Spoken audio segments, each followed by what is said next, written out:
عيب عليك عمر، زعلتني. انت مفكر بعمل هالاشي عشان مصاري؟ عليا بلا هالسنة، ما أنا وإنتي عارفين إنك بتعمل هيك عشان المصاري. برشا مثل صح؟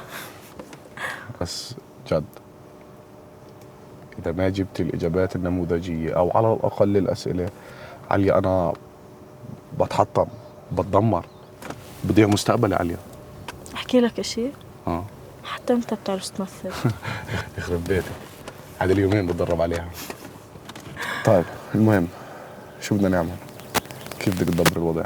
خليها تنام الليلة، انا ببش الدنيا على الاسئلة. يا حبيبي، وفرد تركتهم في المكتب يا حدا. ما اتوقع، تأمنش. حليها عليا، بدي الإجابات أو على الأقل الأسئلة. خلاص ماشي، اتركها علي يا ابو شريك. داركن عليكي، مع إنه مش عارف كيف داركن عليكي، بس في شو قدامي خيارات. والله ما إلك صاحب.